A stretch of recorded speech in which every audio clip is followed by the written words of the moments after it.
వీక్షకులకు స్వాగతం. నమస్కారం.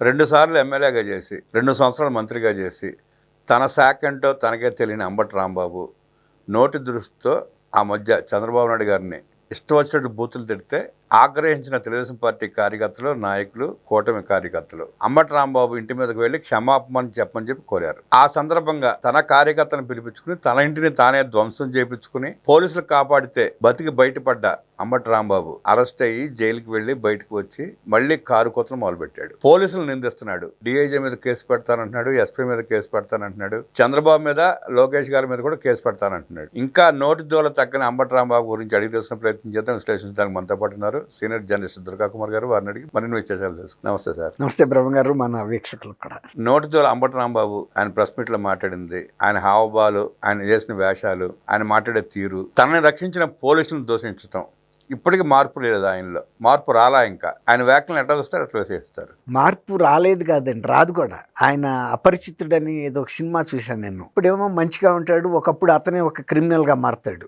అది ఆ వ్యక్తిత్వం ఈయనలో ఉందండి. ఇవాళ ఆయన కొంతసేపు మాట్లాడింది చూస్తే సబర్మతి ఆశ్రమంలో గాంధీ గారు రాట్నం తిప్పుతా ఎంత ప్రశాంతతగా ఉంటాడో, అహింసావాదినని చెప్పిన ఇది, తర్వాత నేను చట్టాన్ని గౌరవించే వ్యక్తినని చాలా చక్కటి మాటలు చెప్పాడు. కాసేపు చెప్తానే మరి పోలీసులు తిడతాడు. కాసేపే అన్నా నేను. ఆ కాసేపు నాకు అయితే సబర్మతి ఆశ్రమంలో గాంధీ గారు పెద్ద రాట్నం ఉంటుంది చూసారా, మోటు పెద్ద రాట్నం, ఆ రాట్నం తిప్పుతున్న ప్రశాంతతతో చెప్పాడు. చూసిన వాళ్ళు ఎవరన్నా ఏమనుకుంటారంటే, అబ్బా అంబటి రాంబాబులో చాలా సంస్కారం వచ్చేసింది, మనిషి మారిపోయాడు, మొన్న చేసిన ఆ తప్పుతో ప్రక్షాళన చేసేసుకున్నాడు, తను ఆత్మ పరిశీలన చేసుకున్నాడు, మార్పు వచ్చింది అనుకున్నాం. కానీ అసలు మనిషి 2 నిమిషాల తర్వాత బయటకు వచ్చేసాడు. ఇక ఆయన గతంలో తను చేసిన పనులు ఏంటో తనే మర్చిపోయాడు. పోలీసు వ్యవస్థ మీద ఆయన ఎలా తిరగబడి పోలీసుల మీద దౌర్జన్యం, దాష్టికాలు చేశాడో, ఎలాంటి బూతులు తిట్టాడో, ఆ బూతులు తిట్టే పరంపరలో చంద్రబాబు నాయుడు గారు తల్లిని కూడా ఏ విధంగా తిట్టాడో, రాష్ట్రం అంతా ఎంత ఒక్కసారిగా ఊసిపెట్టిందో తెలియలా. తర్వాత ఇంకోటి ఏంటంటే, ఆయన్ని ఆ తిట్లు తిట్టినా సరే పోలీసులు కేసు ఫైల్ చేయటం కూడా తప్పు అన్నట్టు మాట్లాడుతున్నాడు. మరి అట్లాంటి బూతులే గనక నీ కుటుంబ సభ్యుల్ని, నీ తల్లినో ఎవరినన్నా తిడితే కూడా నువ్వు పోలీస్ కేసు వద్దనే చెబుతావా నువ్వు? తర్వాత ఈ ఇంటి మీద దాడి జరిగింది, ఎవరో నన్ను ఆపలేదు అని చెబుతున్నావు. గతంలో ఒక ఇంటికి, ఒక వ్యక్తికి చెందిన ఇంటికి, ప్రజాస్వామ్యంలో ఒక రాజకీయ పార్టీ కార్యాలయానికి ఉండే తేడా ఎంత గొప్పదండి అది. ఏ ఆ రోజు పట్టాభి గారు బోచడికి అన్నాడు, అర్థం లేని పర్థం లేని మాట అది. దానికి మీనింగ్ వాడుక భాష, మామూలుగా జనరల్ గా రెగ్యులర్ గా మాట్లాడుకునే మాట అది. దానికి ఆయన ఇంటి మీద 2 సార్లు దాడి చేపించి, ఇంట్లో చిన్నపిల్లలను చూడకుండా భయభ్రాంతులకు గురి చేసి, పార్టీ ఆఫీస్ మీద దాడి చేసి, 2 సార్లు పోలీస్ స్టేషన్ లో చిత్రహింసలు పెట్టి కొట్టిన పరిస్థితి. అవును. ఇది జగన్మోహన్ రెడ్డి ముఖ్యమంత్రిగా, ఇదే అంబటి రాంబాబు ఇవాళ నీతి పలుకులు పలుకుతున్న రాంబాబు మంత్రిగా ఉండగా. ఆయన మంత్రిగా ఉన్నప్పుడు మరి ఆ పార్టీ కార్యాలయం మీద దాడి చేసినప్పుడు నువ్వు ఖండించావా? తర్వాత మీ పార్టీలో ఎవరైనా సరే అందుకు బాధ్యులైన వాళ్ళ మీద కఠినంగా చర్యలు తీసుకోండి అని ఒక ప్రకటన చేశారా? ఇంకా పైగా జగన్మోహన్ రెడ్డి గారు ఆయన పట్టాభి నన్ను తిట్టాడు కాబట్టి ఆ బోసడికే అర్థం ఏదో వాళ్ళు క్రియేట్ చేసి ఒకటి చెప్పి, దాని మూలన వాళ్ళకి బీపీ పెరిగిందని చెప్పడం ద్వారా పోలీసులకి ఒక పరోక్ష సందేశం పంపారు. మీరు కేసు బుక్ చేయక్కర్లేదు, ఇది మా ఆశీర్వాదంతో జరిగిన దాడి మాత్రమే, దీనికి పూర్తి ఆశీర్వాదాలు మా ఉన్నాయని చెప్పకనే చెప్పాడు ముఖ్యమంత్రి స్థానంలో ఉన్న వ్యక్తి. మరి ఆ రోజు ఈ అంబటి రాంబాబు గారు ఇంత ప్రజాస్వామ్యం గురించి, రాజ్యాంగ వ్యవస్థల గురించి, న్యాయ వ్యవస్థల గురించి పటిష్టమైనటువంటి లీగల్ సెల్ ఉందని చెబుతున్నాడు.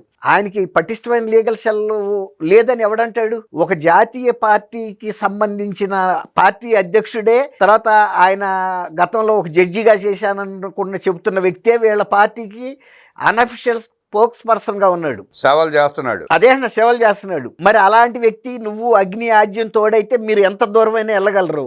మిమ్మల్ని ఎవడాపుతాడు? ప్రజాస్వామ్యంలో మీకు ఇచ్చిన హక్కు అది.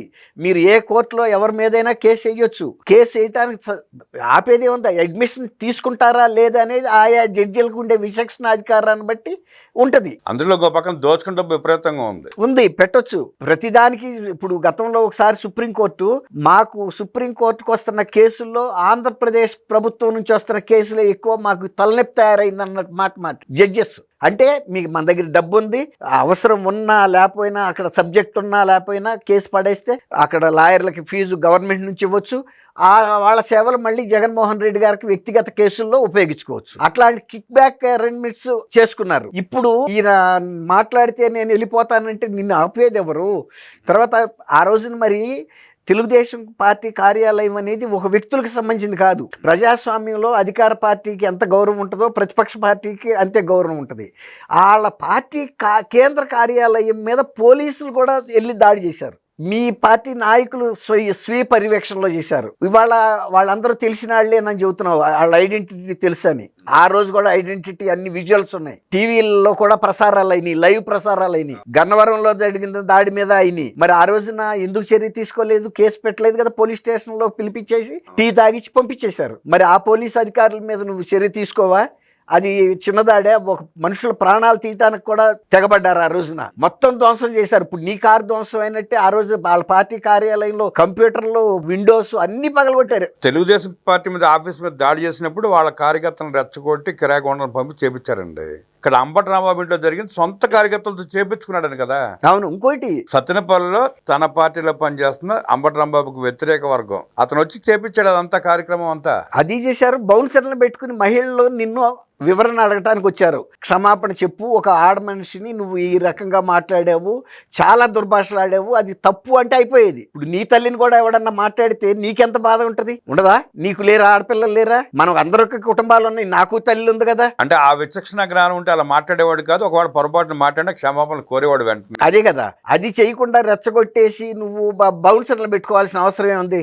నీకు అంత భయం ఏంటి? బయటకు వచ్చి గేట్ దగ్గరికి వచ్చి అమ్మ నా తల్లి లాంటిది నామి, ఏదో మాట సారే, నా తల్లికి చేసిన అపచారం లాగానే ఫీల్ అవుతున్నా కాబట్టి నేను బేషరతుగా క్షమాపణ చెబుతున్నా అంటే అయిపోయా. ఇప్పుడు వాళ్ళు కూడా చెప్పింది, గుంటూరు ఎమ్మెల్యే కూడా ఏమంది, మేమందరం కూడా రాంబాబు గారి అభిమానులు వేను, ఆయన సంక్రాంతి అప్పుడు స్టెప్పులు వేస్తాడు చిరంజీవి లాగా అయ్యి ఎంజాయ్ చేస్తాం, మేము కూడా వెళ్ళి చూసి ఆనందించేవాళ్ళం అని చెప్తున్నారు. వాళ్ళకేం నీ మీద కల్మషం కూడా లేదు. కేవలం అంత మాట అన్నావన్న బాధే తప్ప అక్కడ.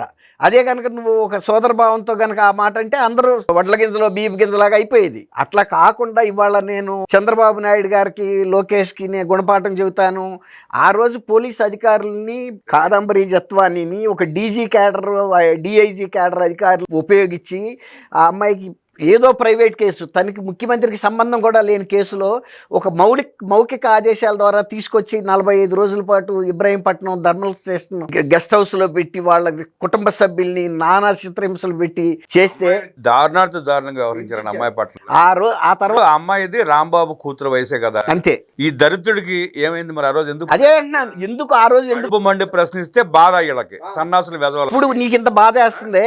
మరి వాళ్ళ కుటుంబ సభ్యులు మొత్తాన్ని తీసుకొచ్చి బ్యాంక్ అకౌంట్లు సీజ్ చేసి ఎవరితో మాట్లాడకుండా ఆమెకి శానిటరీ ప్యాడ్లు కూడా ఇవ్వనటువంటి దుస్థితిలో అమ్మాయిని వేధించారే. సన్నాసి కోతల కోసి వెధవ వాగుడు వాగి అంబటి రాంబాబు మళ్ళీ వాళ్ళ ముఖ్యమంత్రిని నారా లోకేష్ని క్షమాపణ చెప్పని కోరుతున్నాడు. అవును. అసలు విచిత్రంగా ఉంది. ఆయన పరిచితుల్లో క్యారెక్టర్ లాగా 2 క్యారెక్టర్. తర్వాత ఆయన జైలుకి వెళ్ళి వచ్చినందుకంట అభినందించడానికి తండోపతండాలుగా వస్తున్నారు నా ఇంటికి అని చెబుతున్నాడు. తండోపతండాలుగా వచ్చేది ఎవరు వస్తారండి? అందరూ రాష్ట్రం అంతా కూడా ఊసిపెట్టింది. ఎవరు వస్తారు? గంజాయి బ్యాచ్, అదే ఇప్పుడు తల్లులే వస్తారు ఎవడైనా. అంతేగాని మంచి వ్యక్తులు ఒక నేరస్తుడిని కనుక మద్దతు ఇస్తే వాడి పరపతి కూడా పోదు కదండి. ఇప్పుడు ఎవరినన్నా బహిరంగంగా నేను సమర్థిస్తున్నామని ఎవరు చెప్పమన్నాడు? ఒకళ్ళు ముద్రగడ పద్మనాభం వచ్చి ఈయనకి నన్ను వేధిస్తున్నాడు అన్నాడు. రాంబాబు మాట్లాడిన మాటలకి నేను సమర్థిస్తున్నాను ముద్రగడ ప్రకటన చేయగలడా బహిరంగంగా? ఇంటికి వెళ్ళి చెప్పి రావటం కాదు, బహిరంగంగా ఎస్ రాంబాబు మాట్లాడిన మాటల్లో తప్పు లేదు, లేడీస్ని ఎవరు ఎట్లా అయిన మాటలైనా మాట్లాడొచ్చు అని మాట్లాడమానండి. తర్వాత మొట్టమొదటి రోజు వాళ్ళ పిల్లలు కూడా దీనికి ప్యాలెస్ నుంచి ఇచ్చిన స్క్రిప్ట్ని బట్టి కులం రంగు పూయిపోయారు. అప్పుడు అక్కడ మహిళలు అడిగారు, అమ్మ నువ్వు కులం రంగు తీసుకొచ్చావు, ఇప్పుడు బాగానే ఉంది, మరి మీరు అక్క చెల్లెళ్ళందరూ అదే కులాలను వాళ్ళని చేసుకున్నప్పుడు ఆ రోజు మీకు లేదా? లేకపోతే చంద్రబాబు నాయుడు గారు తల్లిని తిట్టడం మూలాన్ని వచ్చింది కానీ ఇది కులంతో ఎక్కడొచ్చింది ఇది?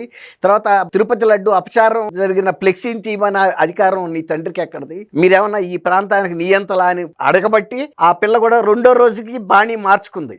టీటీడీ లడ్డూలో స్పష్టంగా కల్తీ చేసి చేశామని చెప్పి వైవి సుబ్బారెడ్డి ఒప్పుకున్నాడు. సిట్ నిరూపించింది. అంత జరిగినా కూడా ఈ వెధవలో సన్నాసులందరూ ఇంకా లడ్డు గురించి జగన్మోహన్ రెడ్డిని మోసుకుంటా జగన్ రెడ్డి చేసిన దుర్మార్గాన్ని కవర్ చేసుకుంటూ రావాల్సిన అవసరం ఉంది. అసలు వీళ్ళు హిందువులేనా? ఇంకోటి, ఆయన రాంబాబు గారే స్వయంగా అక్కడికి వెళ్ళి అన్నదాన సత్రంలో చాలా బ్రహ్మాండంగా ఉందని చెప్పారు కదా.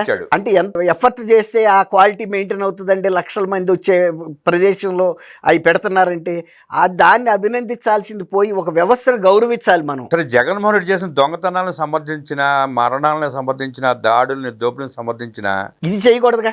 దేవుడి ప్రసాదంలో కూడా జగన్ రెడ్డి చేసిన దుర్మార్గాన్ని సమర్థిస్తున్నారు అంటే వీళ్ళు ఎంత లుచ్చాలు వెదవలో అర్థమవుతాం. పుట్టగతులు ఉండవండి.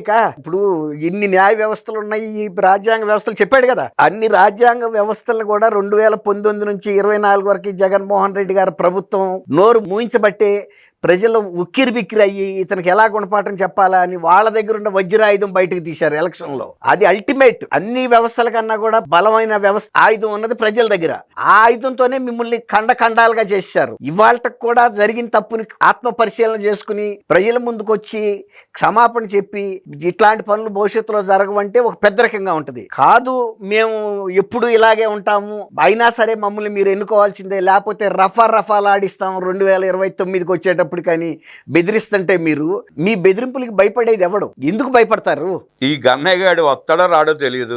2029కి ఇంకా 3 సంవత్సరాల టైం ఉంది. ఏంటంటే వీళ్ళు పీకేది ఇవాళ పీకలేనాడు, రేపు వచ్చి ఏం పీకుతారు? అదే అంటే ఇవాళ ఉన్న ప్రభుత్వాలు అయితే ఇవాళ అధికారంలో ఉన్న పార్టీలు పీకలే వెళ్ళినాయి. వాళ్ళ ధైర్యం అదే కదా. ఇప్పుడు పోలీసుల మీద ఎంత దౌర్జన్యంగా వెళ్ళాడండి.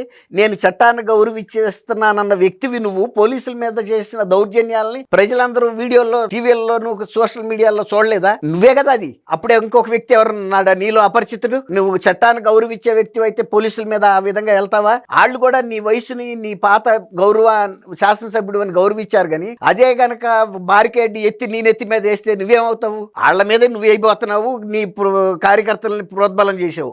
వాళ్ళు కూడా ఎత్తి కూడా వేస్తే నీ పరిస్థితి ఏంటి? కాబట్టి వాళ్ళ రాంబాబు గారు మాట్లాడే మాటలు ఆయన నిజమైన మాటలు కాదండి. ఇంకా మీరు అన్నారు చూసారా, జైలుకి వెళ్ళి అసలు ఆయన్ని జైల్లో పెట్టడమే తప్పు అంటున్నాడు. ఆయన మాట్లాడిన దానికి ఏం చేయమంటాడు? సన్మానం చేయమంటాడా? జగన్మోహన్ రెడ్డి గారు కూడా అదే చెబుతాడు, నా తప్పు చేసిన వాళ్ళకి సన్మానం చేయాలి తప్ప. చంద్రబాబు నాయుడు గారు మంచాడు కాబట్టి, సాత్వికుడు కాబట్టి ఇంకొకళ్ళు ఎవరైనా తూరుకుంటారండి? పోలీసులు మాట్లాడకుండా అదే జగన్మోహన్ రెడ్డి ఆ స్థానంలో ఉంటే వైఎస్ వివేకానంద రెడ్డికి ఏ గతి పట్టిందో అంబటి రాంబాబు కూడా అదే గతి పట్టించావు. అంతేగా. ఇప్పుడు అదే ఆ మాట అనుమానండి జగన్మోహన్ రెడ్డిని. కాబట్టి అంబటి రాంబాబు గారు తను మొన్న జరిగిన ఇన్సిడెంట్ తర్వాత కూడా మనిషిలో ఏమీ మార్పు రాలేదని తను ప్రూవ్ చేసుకుంటున్నాడు. అది కూడా గుంటూరు జిల్లా ప్రజలు ఏమీ అమాయకులు కాదు. ఎవరి వ్యక్తిత్వం ఏంటో చూస్తారు, ఎక్కడ కీలు ఏ వాత పెట్టాలో పెడతారు. ఇంత మాటలు లోకేష్ గారిని మాట్లాడాడు కదా, గెలక్కాయ ఆడుకుంటున్నాడు అది ఇదని. నువ్వు పోటీ చేశావు, ఆయన పోటీ చేశాడు. అదే ఆయన కొత్త నియోజకవర్గం మంగళగిరి. అక్కడ ప్రజలతో మమేకమయ్యి వాళ్ళతో శబాష్ అనిపించుకుని రాష్ట్రంలోనే మంచి మెజార్టీతో గెలిచాడు. నువ్వు అంతకుముందు శాసనసభ్యుడిగా పనిచేసిన అదే సత్యనపల్లి ప్రజలను ఎందుకు చీకొట్టారు? చీకొట్టబట్టి ఇప్పుడు పారిపోయి మళ్ళీ గుంటూరు వెస్ట్ కు వచ్చి కార్పొరేటర్ గా పోటీ చేసే స్థాయి కూడా దిగజారిపోయాడు. కార్పొరేటర్ లేదు, ఏం లేదండి. రాజకీయ జీవితం అంతమైనట్టే. ఇట్లాంటి వ్యక్తుల్ని ప్రజా జీవితంలో ఆ మాటలు మాట్లాడే వ్యక్తులు క్షమించరండి. ఏదన్నా ఇతరత్ర తప్పులు చేసినా పర్వాలేదు, కానీ నోటితో ఇలాంటి దుర్భాషలు మహిళల మీద మాట్లాడే వాళ్ళని క్షమించరండి ప్రజలు. కాబట్టి అది ఆయనకి తెలుసు, తనకి ఇక నా రాజకీయ జీవితం ముగిసిపోయిందని. ఒక రకంగా వాళ్ళ కూతుళ్ళని వాళ్ళని కూడా ఆయన ఇక వారసులుగా దింపే ప్రయత్నం మీదగా ఉన్నాడు. కానీ ఆయనగా దిగి పోటీ చేస్తాడని అయితే నేను అనుకోవట్లేదు. ఆయన గెలకాయలు ఆడుకోవడం అంతే, మనోళ్ళు మనవరాళ్లతో కూర్చుని గెలకాయలు ఆడుకోవటం. అంబటి రాంబాబు నోటి దోల తగ్గలేదని తాను గెలక్కాయలు ఆడుకుంటా నారా లోకేష్ ని గెలక్కాయలు ఆడుకుంటాడంటూ మాట్లాడిన రాంబాబుకి ఆ నారా లోకేష్ ఏదో ఒక రోజు మళ్ళీ గెలక్కాయలను పరిచయం చేసే పరిస్థితి వస్తుందంటూ విశ్లేషించిన దుర్గా కుమార్ గారికి ధన్యవాదాలు తెలియజేస్తూ నమస్కారం.